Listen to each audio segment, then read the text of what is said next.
Who remembers Intel's compute sticks? The entire computer that you could buy that could fit in your pocket and they claimed would transform the way that we use a computer.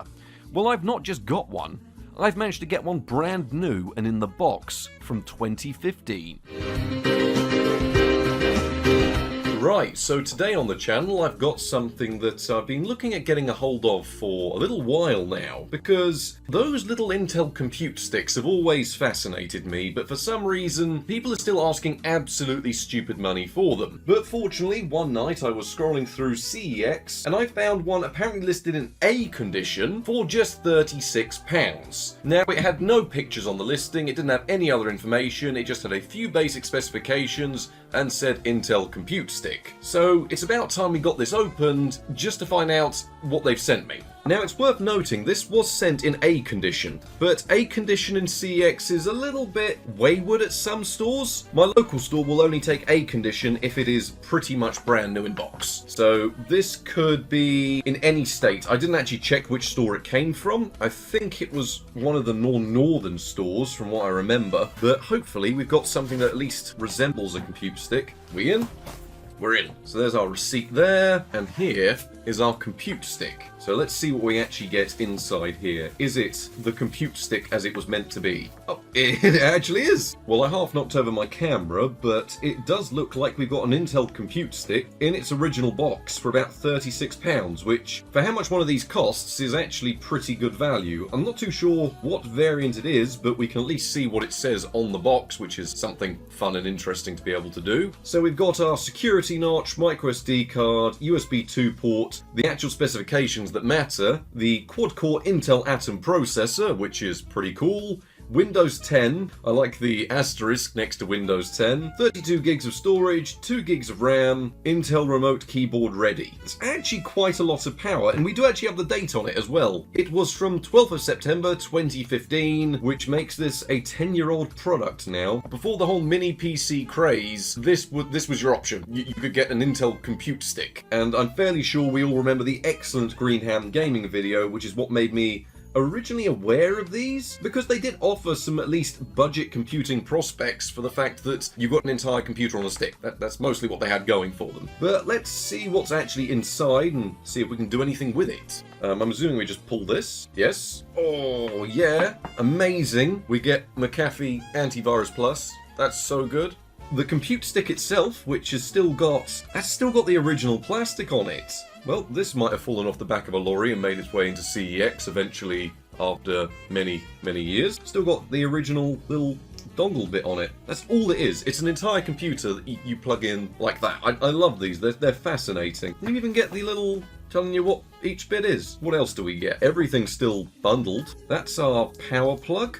Our HDMI extension, which we'll need, a collection of dongles and adapters, the extension cable, which is USB. Oh, we have the instruction manual. We don't need those. We can read those later. 5V 2 amp. I've already got access to 5V 2 amp over there, so we won't need the power adapter. And let's get this thing set up. The little Intel Compute entire PC in your pocket. To be fair, I don't think we'll be needing more than a 1080p display today. That is about the setup, just this and that. We probably want to use our extension. It's like a fire stick. I've spilt my tea everywhere. So over here, all we should have to do is plug this in. I'm just going to double check if it actually fits in.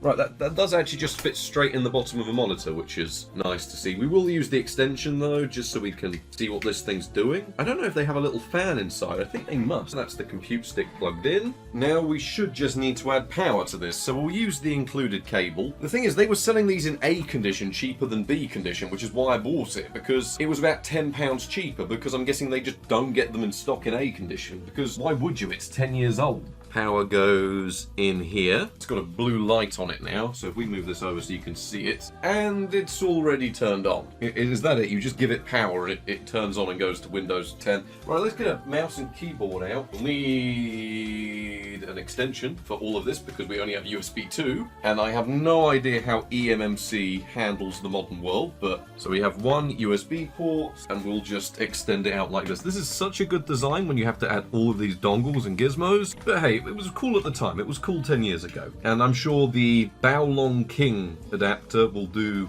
a world of good. It's not exactly what I'm going to call blazing fast in terms of speeds. Oh, we've got Windows 10 from July 2015. I genuinely don't think this has been turned on. Customize settings. We want to turn off all the personalization because this thing is low power 2015 hardware. I know a few of these came with Windows 8 on them from what I remember. I think you could get these with Windows 8 installed, but Windows 10 just seems a bit more contemporary. Do you know what I mean? This was the future. This was it, the compute stick. Okay, there is a recovery mode, there's a BIOS update mode, and there is the BIOS itself, and a boot menu, so we can probably do some extra testing on this. I mean, we might even whack Linux on it, who knows? Maybe it had an account on here because we're logging in as default user 0. I haven't seen that old Windows screen. Okay, nope, that was just a Windows thing. It's just being slow, so if we call ourselves compute stick. We have got 5 volts, 2 amps going into it, so this is as much power as it can draw. It's about 10 watts under full load, so this won't take long, it says. Before SSDs, eMMC was about the best you could get in this form factor, and it wasn't great. I could see eMMC being a bit of a bottleneck for us, but who knows, we'll wait and find out how it actually goes. It is just such a wild bit of kit. This compute stick with a quad-core Intel Atom processor lets you transform the way you enjoy media and play games. Optimistic. Transforms any HDMI display into a fully functional computer. True. Download the Intel Remote Keyboard app to control your Intel compute stick from your mobile device. I do wonder if that actually exists. It does also have some power consumption information on the box, but it's in Spanish, so it consumos de energía at 2.69 watts. But we are now at the desktop, so let's see what we can take a look at in terms of specifications. Okay, we've got the Intel Atom Z3735F CPU with 4 cores running at 1.3 GHz. We have 2 gigs of RAM, it's running DirectX 11.2. What graphics card does it come with? Because they do say about gaming on here.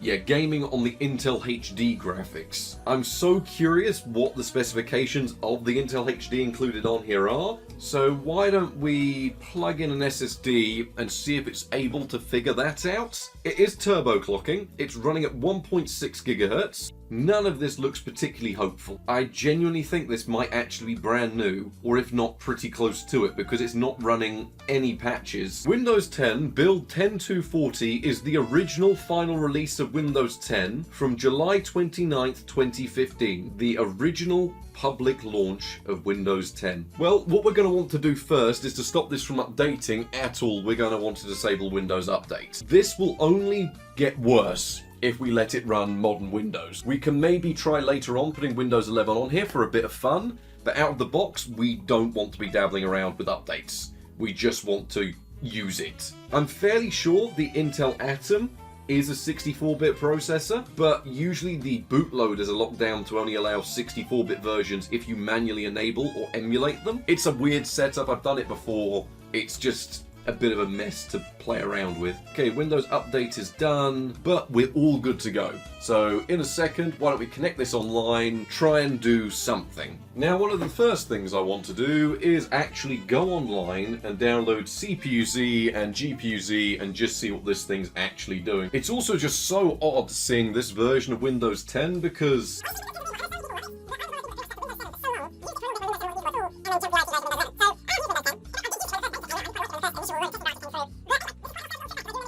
is this the original version of Edge? Oh, no, we are getting to Google. It's got to be said that browsing the web on it out of the box is an experience. An experience that is probably best left relegated to the past, but we'll get through it. It's not got too hot though, it's been on quite a while. Oh, I haven't seen that little download icon bit at the bottom in so long. I never actually minded the new version of Edge before it became Chrome. Like, at least this was something different that wasn't just here's Chrome with a different interface. Okay, we can't reach Bing, which is good. It's a 4.5 megabyte file. You can do 4.5 megabytes. We're getting this done, but I think it could be Edge causing us problems, so I'll go and find some storage with Firefox on, and we'll whack Firefox on here instead, which should work better. Oh, I forgot about the start bar looking like this. I forgot about the start bar being as slow as this. It definitely isn't the happiest using modern Wi-Fi. Well, the good news is I have finally figured out what was going on with the Wi-Fi, and it does seem to be modern protocols and the Wi-Fi adapter in here don't work fantastically well. It will connect. I think I can hear a little fan kicking in on the unit now.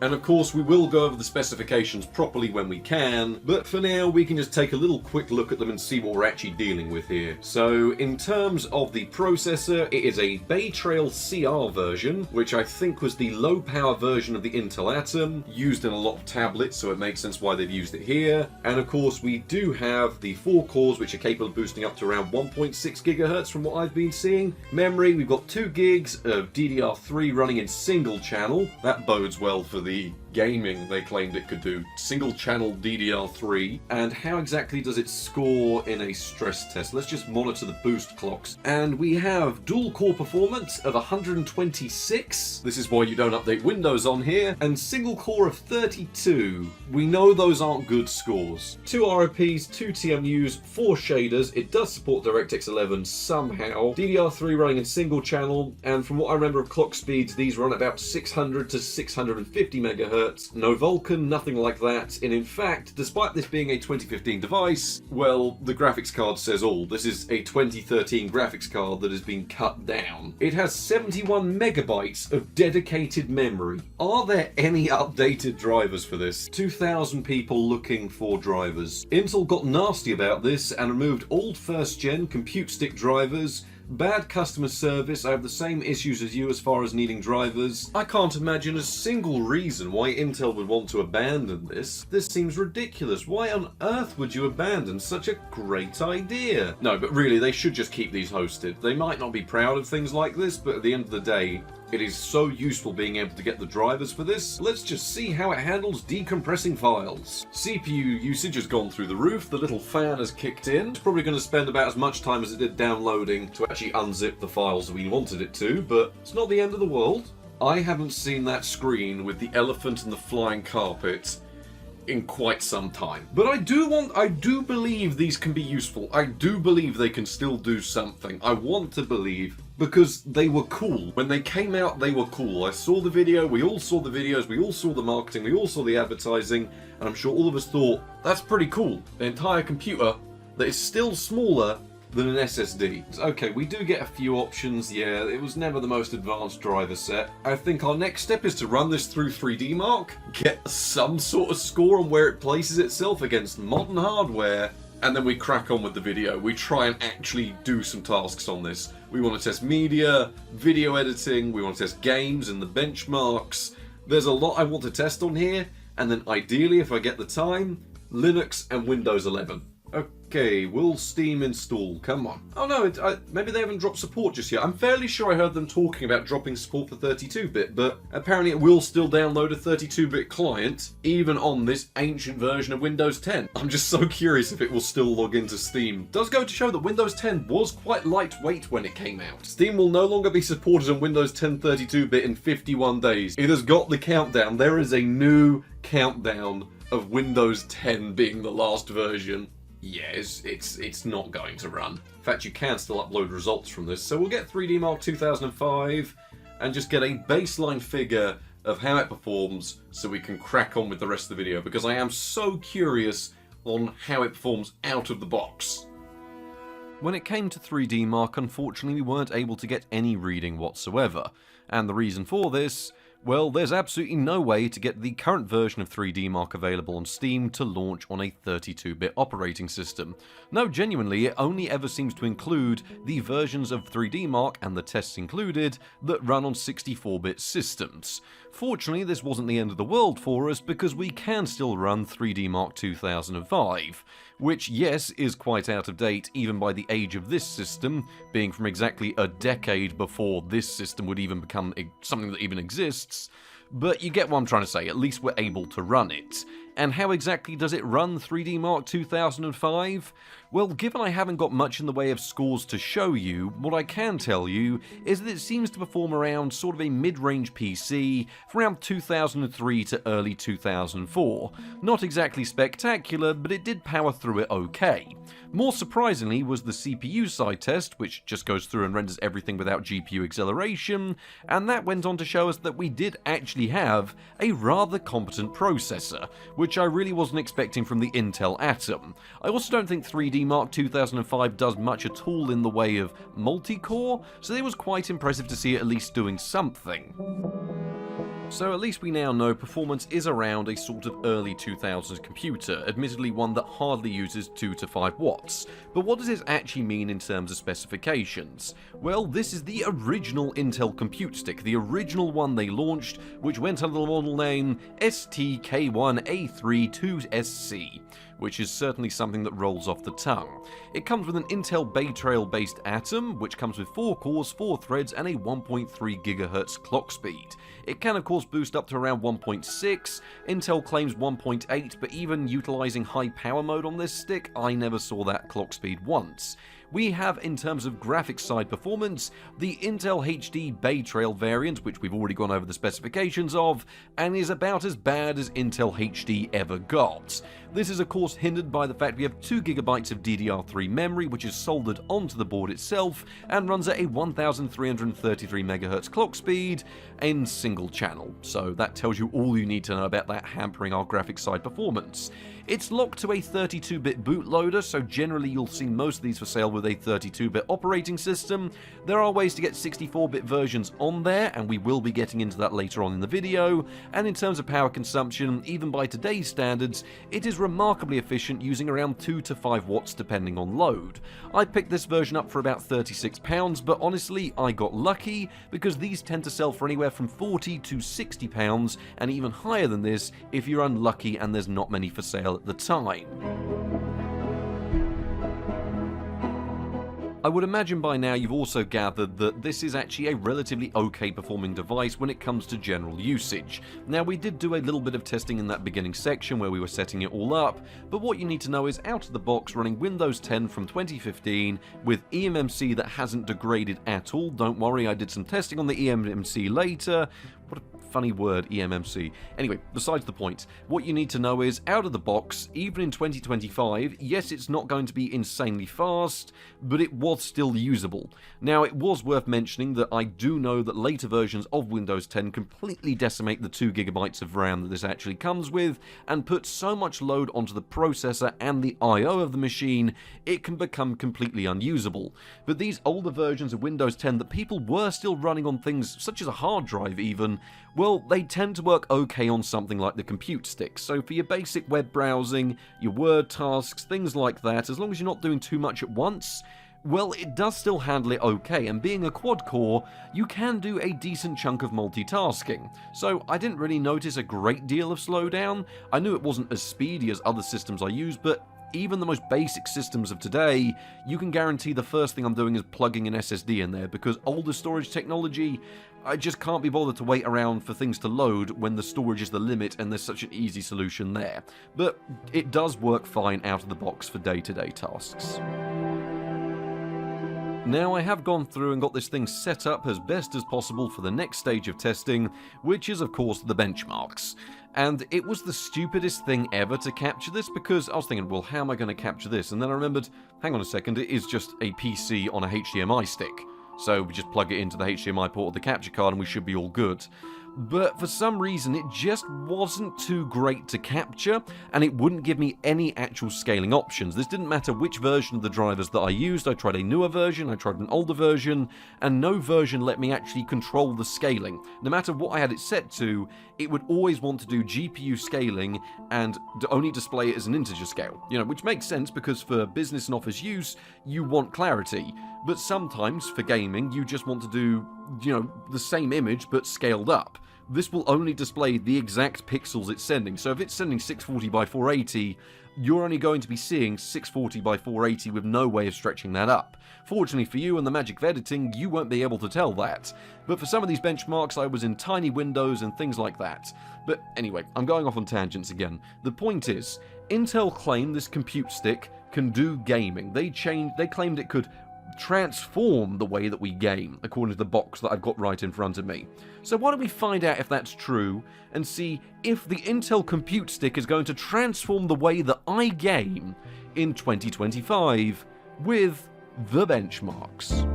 Starting off the benchmarks, we have Half-Life 2. Now, this is not the original 2004 port, which is quite interesting to see, because originally I was going to test that, but I thought, you know what, hang on a second here. This is Half-Life 2, the latest version available on Steam. Can it still run that? Because this was updated not too long ago. and admittedly, with low settings in a 576p resolution, we saw the game was actually remarkably playable. Now, for a great deal of the time when not much was going on, or you were in smaller, more enclosed areas, we'd see 72 FPS on average, with 1% lows down to 42 FPS. It was liable to go slightly lower than this at times, but honestly, it never strayed away from being playable. It's worth keeping in mind here that this is at least the latest version on Steam, so it does include a few fancier effects, and we did have a few options like bloom turned onto their low option rather than off completely. So it didn't exactly look fantastic, but it at least gave us a frame rate that was at least respectable enough to be playable.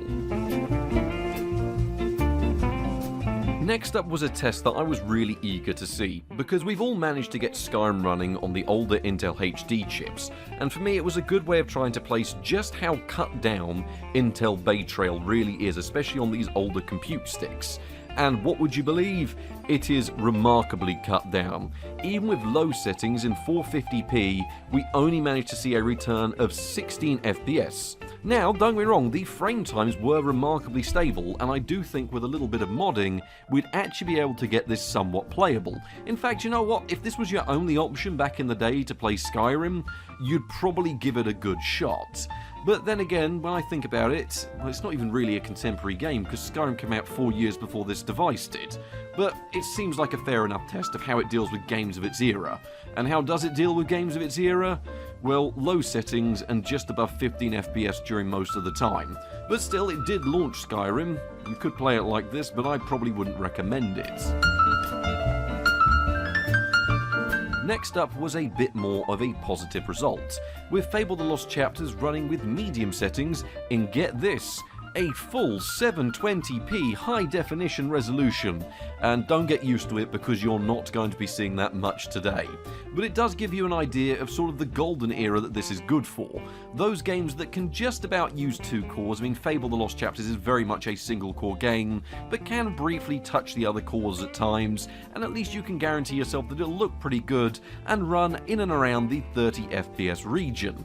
Not all games from this era are like this, and you're going to see that later on in the benchmarks, but it is worth giving it some praise where it does deserve it. Some of these older titles from that sort of 2005 era are the peak of what this should run. It's probably got some optimization in the drivers left over from this era, and it does mean that you get a pretty decent experience. You can drop down the resolution, but you're not going to claw back much in terms of frame rate, but still, it's nice to see it actually look okay here. Giving things a go with a DirectX 10 title to see how it handles that API, and we saw that Tomb Raider was able to run with its lowest settings in 800 by 600 at 11 FPS on average, and that really wasn't too great. Once again, it was a bit like Skyrim, where at least the frame times were rather respectable, but honestly, asking it to run anything this new and graphically intensive, even with the lowest options available, well, you'll get smooth frame rates. They're just going to be too low to be called playable. So Tomb Raider really wasn't, just a good experience at all. Next up was a good experience, which is sort of how I've been balancing out the benchmarks between the pain of getting it to launch modern-ish titles, and then going back to games that it should be able to run, or at least you'd hope would run. Banished here ran best with low settings in 800 by 600, returning 80 FPS on average and 1% lows down to 64 FPS. Now this might sound a little bit overzealous in terms of frame rate, especially given the graphic settings we've used, but you've got to keep in mind here that turning up the settings in any way whatsoever would completely hammer the limited memory bandwidth available to that Intel HD Bay Trail chip. So turning up to a newer API, you'd lose the frame rate. Turning up graphic settings, you'd lose the frame rate. Turning up the resolution, you would lose the frame rate. So Banished was surprisingly playable, and I personally don't think it looks too bad with low settings. But then again, these are the only settings you're going to be wanting to use if you want to keep the experience somewhat smooth. At least it's over 60 FPS though, so it does have that going for it. Now, Black Mesa really was asking quite a bit on this system, and how did it reward us? Well, it would just crash on the title screen, and that's as far as we could get in, but I thought, you know what, no, we're not having that. We will get Black Mesa running on the compute stick, because this is quite a recent title, and a damn good looking one as well. Just not when you're running these settings in these bodges. I managed to load it up through Gary's mod, running in the 640x480 resolution, with no detail enabled at all and no shadows enabled either. This was also including all of the lowest settings available to us, and to be fair, it was almost playable in places with 37 FPS on average and 1% lows down to 20 FPS. It took an awful long time to load in, but when we were in, well, you might just about be able to get through a little bit of Black Mesa on a compute stick. You're just going to have to use these workarounds. But you know how well Fable ran? Well, as I said, that is sort of the golden age of games to be trying to run on a compute stick. As it turns out, when you go much older than this, well, it seems to be the processor is just struggling. Now, don't get me wrong, it could return an okay frame rate in places, but when it was trying to handle multiple NPCs, well, not NPCs, enemies on screen at once, even with low settings in 640x480, it could be liable to drop frames. And we saw 38 FPS on average, with 1% lows down to 29 FPS throughout the entire Halo Combat Evolved benchmark. Now, don't get me wrong, during stressful areas, it wouldn't stray too far away from 30 FPS. But that's also not much of an achievement for a device that is, 14 years newer than this game is? I know the port's slightly newer than that, but that's besides the point. Halo, it'll run, but honestly, I did expect better. Command & Conquer Generals was remarkably unhappy when we were trying to run the game with the Fraps overlay enabled. We could use it to capture the frame rate, but we just couldn't keep it on screen for some reason. Honestly, I'm going to blame the lackluster Intel HD drivers here, but when we did actually get the reading back, it pretty much lined up with what the footage is showing you. It was running at a pretty much locked 30 FPS using the lowest settings in 800x600, but was liable to drop down further than this when there was lots of action going on. Now, don't get me wrong, some of the cutscenes were capped at 20 FPS, as it always is with Command & Conquer Generals, but it's nice to see that the RTS game, that's probably one of my favourites, does run perfectly fine on the compute stick. Once again, it sort of falls into that golden era, where you are at least able to tweak it to run pretty well. Now this one goes out to Gordon in loving memory. He's actually fine, he just doesn't like the winter, but he requested Crazy Taxi, so this one goes out to you, Gordon. With default settings in 576p with an average of 38 FPS and 1% lows down to 22 FPS, Crazy Taxi was somewhat playable. I mean, the keyboard controls in this port are pretty bad at this frame rate, but you could at least try and control the game, which was quite nice. And to be fair, given the age of the title, it does suit this resolution quite well, so I didn't necessarily mind playing it in a smaller window, having just the pixels it needed to display displayed. So Crazy Taxi was good, there were frame drops in places when the game built up, but most of the time it was somewhat controllable. But finally, can it run Crysis?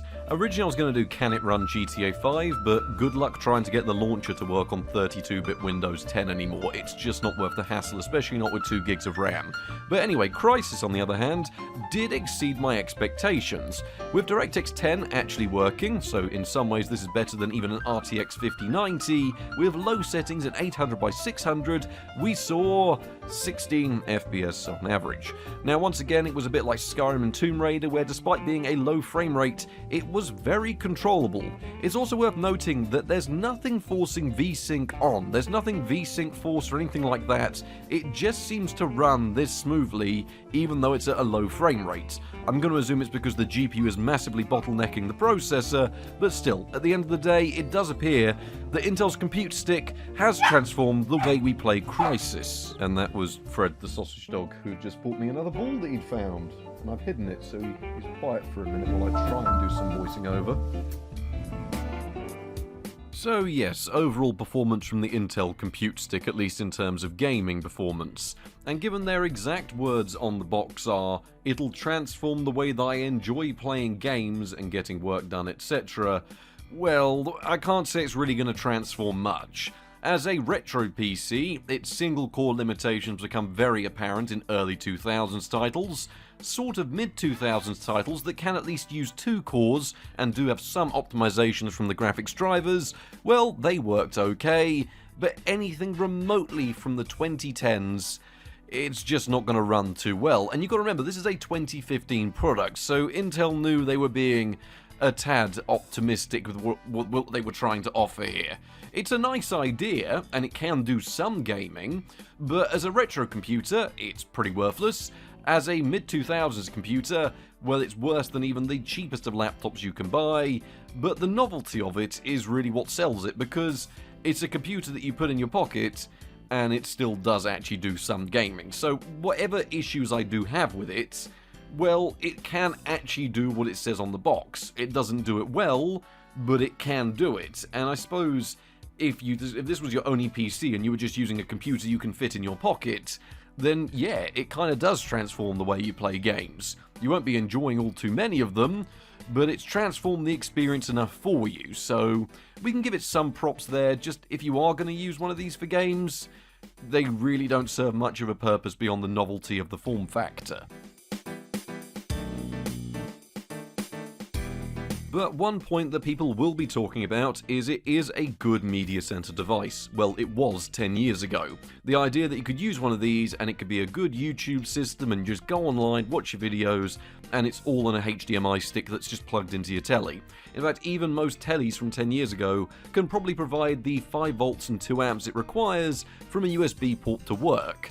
The only thing is, in 2025, I couldn't get X264ify to work anymore, meaning that we are relying entirely on what is a mediocre processor to handle all our decoding. So when it comes to modern day online streaming, you're limited to a 720p 60fps experience if you don't want to lose frames, but even then, saying that, 1080p 30fps streams will still be liable to drop frames as well. Offline playback, provided it's in a codec that this can understand, is surprisingly good, so maybe hooking it up as a bit of a Plex center or Kodi machine, well, that's not too bad of an idea. The only problem is, with the Amazon Fire Stick existing for media use and how many other cheap mini PCs exist out there, it's a cool form factor with at least some novelty to it, but it's a bit like using your original Xbox as an eMMC/Kodi machine today.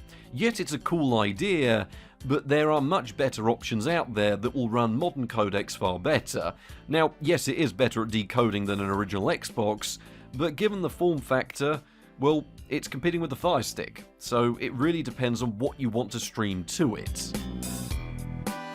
Now, there is a lot of hoo-ha around these about the eMMC that was used, which is the internal memory that's in these. Now, lots of the tablets of the era, lots of the compute sticks, lots of devices from the mid-2010s all use eMMC. There was a big era of tablets that also ran Windows and Android and lots of weird systems like that, and in fact, we've tested a couple of them before, and usually the internal storage is so worn down and so dated that it just struggles to run an operating system.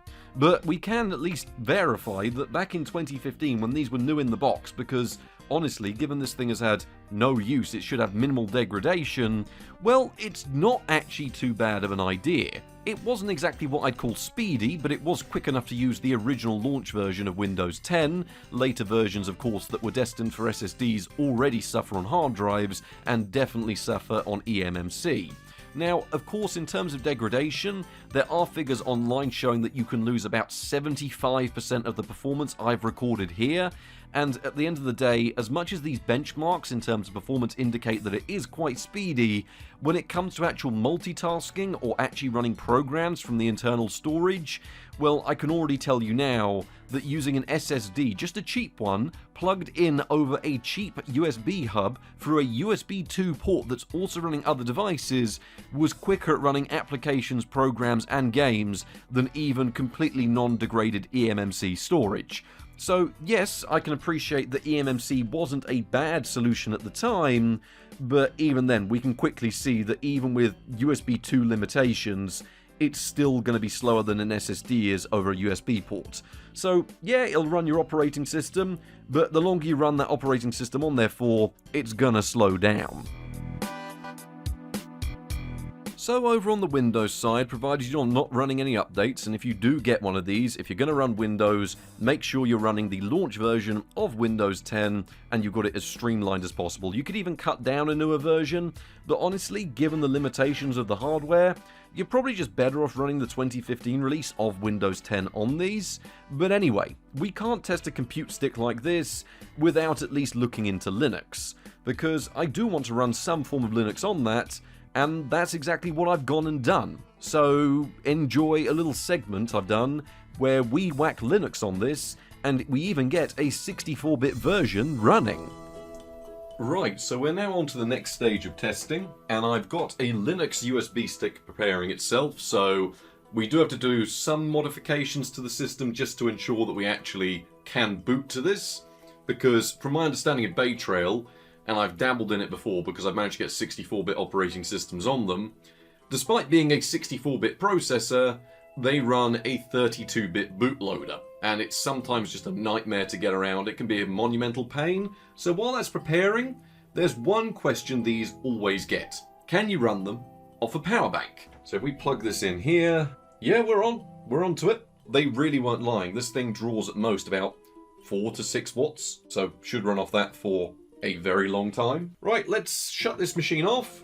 Now we're going to try the actual advanced way of doing things here, which is where we're going to run this with Arch Linux. This is the 64-bit version, but I've modified the bootloader so it should be recognized. But given that this is now officially unsupported by Microsoft, so the only problem is you've only got one USB port, so there's only so much you can run. Secure boot is disabled, which is what we want, and plugging in the USB stick disables all control. If we unplug this, do we get our USB back? Yeah, the one USB port's fine until you actually want to do anything. We've got the choice of Arch Linux, 64 bits, with speech, memtest, or EFI shell. So if we just go for Arch Linux, x86-64 UEFI, where I've changed the bootloader around that it should use the 32-bit EFI on here to then boot Arch, but apparently it has a very mixed level of results. I believe I might have done it right. We'll double check. This doesn't necessarily mean that it's going to work, but having Arch on here would be kind of cool. At least it's a modern distro. This is the latest release. This is actually quite surprising. I really wasn't expecting it to actually just work. I was expecting to have to dabble around and change things. All you have to do is you have to make the bootable USB stick, and then you have to change out the EFI launch files for ones that will pretend to be a 32-bit EFI wrapper, so that it can then launch the 64-bit version. I also haven't installed Arch in years, but it just seemed to be the most basic one to actually go for. Well, we're back, and you're probably thinking, this doesn't look like Arch Linux. It turns out getting Arch on here was proving to be a bit of a pain, because what it was doing was the installer on this USB stick was pulling data and dropping out the Wi-Fi chipset. So when I went to look for Wi-Fi, it could crash the installer, and then I did try and rearrange things, and I booted up to it differently, and then it would do the exact same thing. Because, I mean, we're trying to load an operating system through the Baolong King USB hub, which, to be fair, has worked okay, but it's not great. Really, we need a proper powered hub for this. But in the meantime, I did some dabbling about with installers and bootloaders,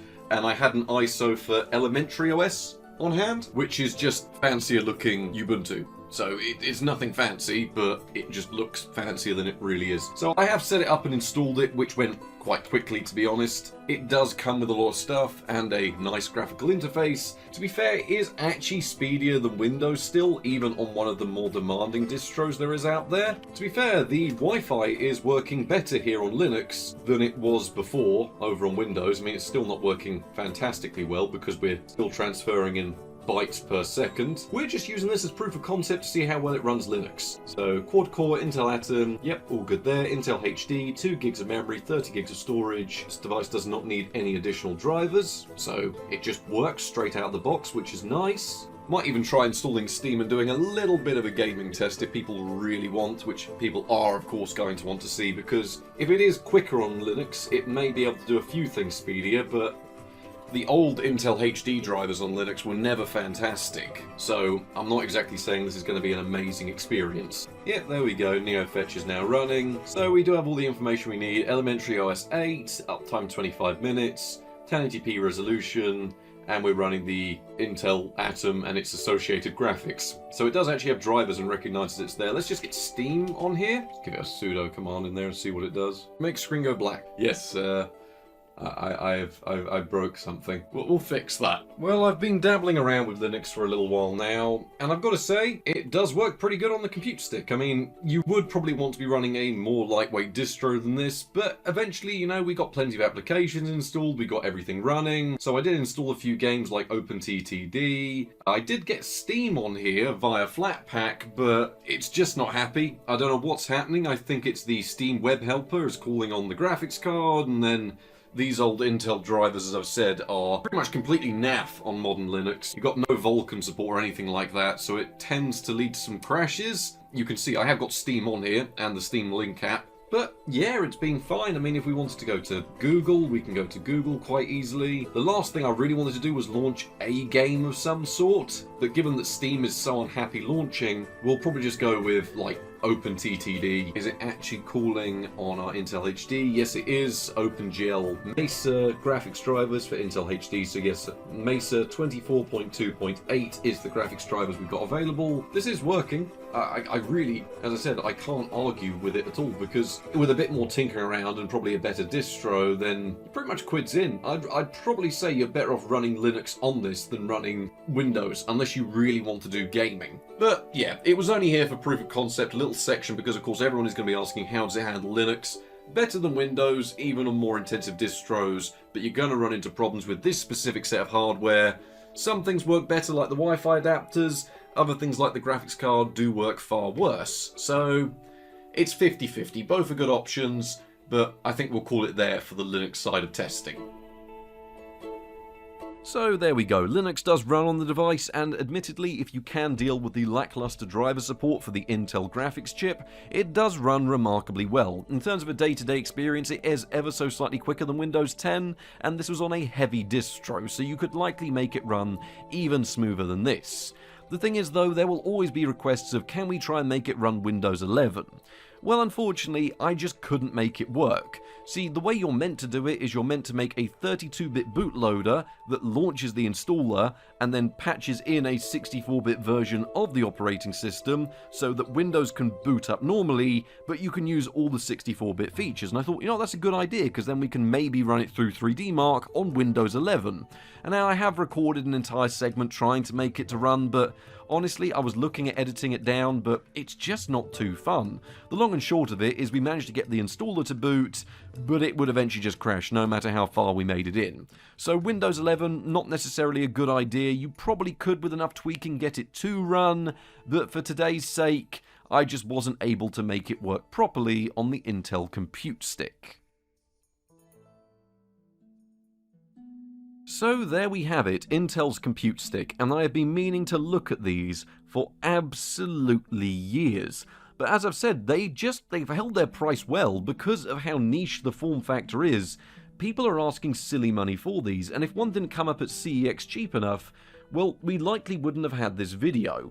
It's been a good one, to be honest. I've enjoyed making this because we've got a very contemporary look at this from a history perspective, because, as much as I don't like admitting it, this is a decade-old product. There are people out there that haven't used Windows 10 on its original version, which pains me to say that because I remember using... I'm not going to go on that tangent, I've already sped that bit up.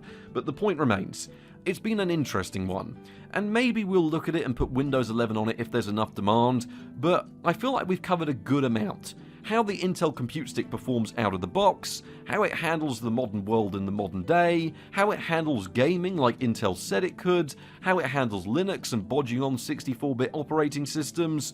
It's been a little mixture of everything, and it's even been good value given what we paid for it. So I hope you've all enjoyed this hodgepodge video that had lots of tinkering, lots of changes, lots of operating systems, and lots of nonsense. So thank you all very much for watching, and good night.